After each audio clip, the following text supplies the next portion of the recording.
बिहार की राजधानी पटना में राजनीतिक पार्टियों के धुरंधरों का जमावड़ा शुरू हो गया है।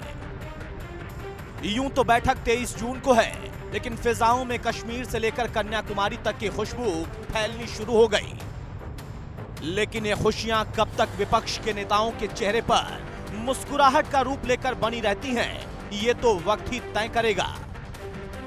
जिस तरह से पूरा कुनबा एक सामियाने के नीचे खड़े होने के लिए जमीन तलाश रहा है, उससे पहले ही आम आदमी पार्टी के संयोजक अरविंद केजरीवाल ने महागठबंधन की नीति और नीयत को देखकर इससे दूरी बना ली है। वहीं बिहार की सत्ता पर काबिज नीतीश कुमार ने देश के सभी राज्यों की पार्टियों को पटना आने का न्योता भेजकर उनके स्वागत की तैयारियां शुरू कर दी हैं। इतिहास देख लीजिए तो हम लोग कभी डरे हैं क्या इन सब छोटी चीजों से? आज को आज किस बात का? और मन ही मन बिहार की सत्ता से दिल्ली की सतह तक पहुंचने की योजना बना ली है। महागठबंधन की इस बैठक को बीजेपी आड़े हाथों लेते हुए इसे ठगबंधन की मीटिंग करार रही है। दरअसल देश के प्रधानमंत्री नरेंद्र मोदी विदेशी दौरे पर हैं और उनके पीठ पीछे पूरा विपक्ष एक साथ खड़ा होने की तैयारियों में जुटा हुआ है।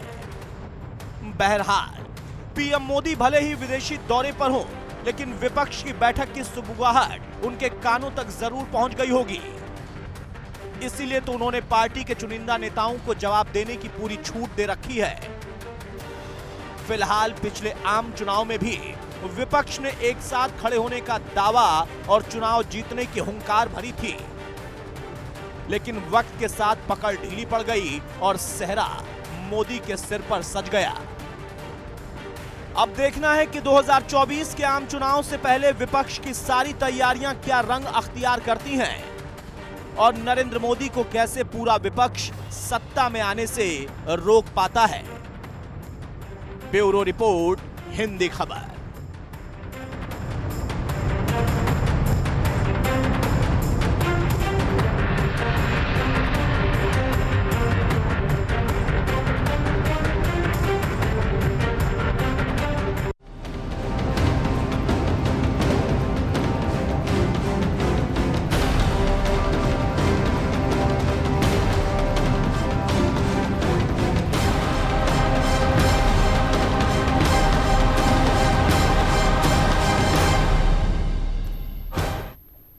नमस्कार, स्वागत है आपका हिंदी खबर में। मैं हूं आपके साथ चित्रा सिंह। बिहार की राजधानी यानी पटना में महागठबंधन की बैठक 23 जून को है, जिसके मद्देनजर सारी तैयारियों को पूरा कर लिया गया है।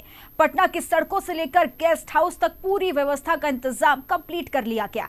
इस बैठक के लिए राजनीतिक हस्तियों का आना जाना भी शुरू हो गया है, जिसके लिए आम आदमी पार्टी के संयोजक और दिल्ली के मुख्यमंत्री अरविंद केजरीवाल, पंजाब की मुख्यमंत्री भगवंत मान और पार्टी के सांसद संजय सिंह और राघव चड्ढा भी पहुंच गए हैं। इनके अलावा पश्चिम बंगाल की मुख्यमंत्री ममता बनर्जी, पीडीपी की सुप्रीमो महबूबा मुफ्ती भी नजर आई।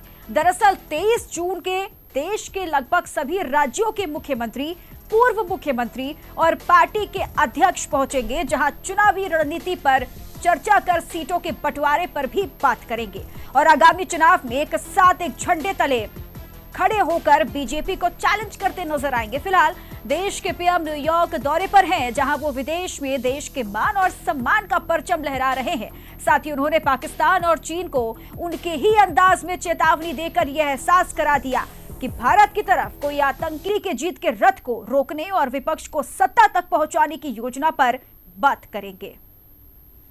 23 जून को है, लेकिन सूबे की सत्ता के रास्ते दिल्ली के सिंहासन तक पहुंचने की जोर आजमाइश के लिए पार्टियों के मुखिया आज से ही पटना पहुंचना शुरू हो गए।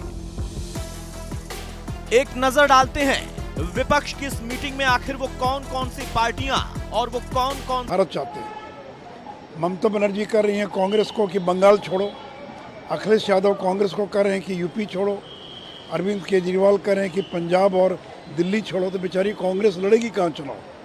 अगर इन 7-8 बड़े राज्यों में, महत्वपूर्ण राज्यों में कांग्रेस को भगा देंगे, कहेंगे कि आपको लड़ने की जरूरत नहीं है, तो ये भारत मुक्त, भाजपा मुक्त भारत है, ये कांग्रेस मुक्त भारत है। तो ये जो क्षेत्रीय पार्टियां हैं ये तभी आगे बढ़ेंगी जब देश जो लालू यादव, राबड़ी देवी और तेजस्वी यादव नजर आए। जिसके बाद जेडीयू ने आम आदमी पार्टी के संयोजक अरविंद केजरीवाल को अध्यादेश के जरिए महागठबंधन को फेल करने वाला प्रयोग तक बता दिया, जिसके बाद राजनीतिक सरगर्मियां तेज हो गईं। फिलहाल महागठबंधन बनने से पहले ही आपसी मतभेद दिखने लगे हैं, जिससे साफ हो गया है कि मोदी मैजिक के आगे कोई भी गठबंधन नहीं बनने वाला।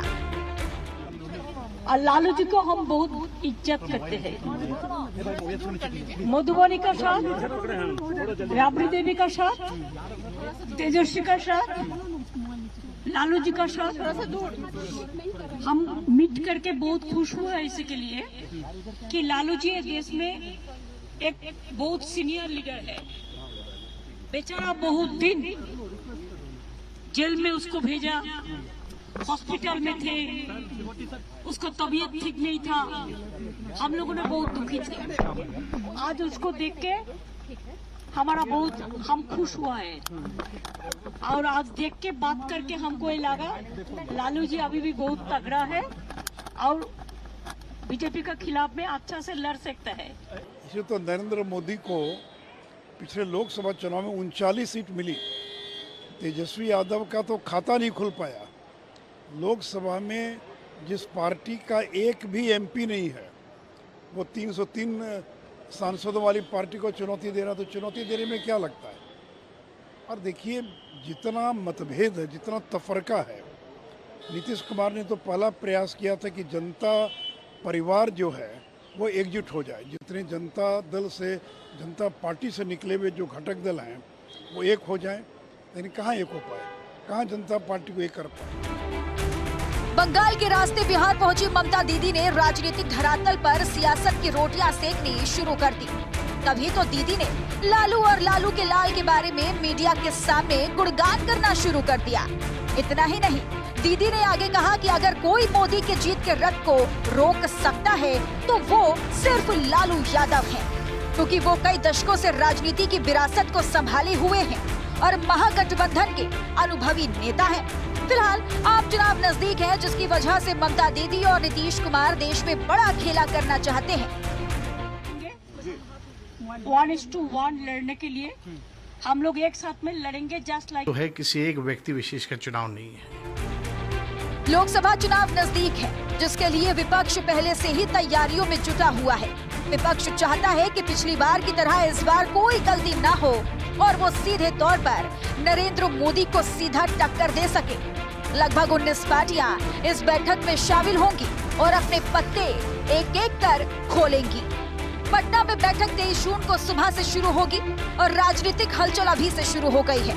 अब देखना है कि 2024 के आम चुनाव में विपक्ष कितना दम दिखाता है और मोदी मैजिक को दरकिनार कर सत्ता के सिंहासन पर पहुंच पाता है। ब्यूरो रिपोर्ट, हिंदी खबर।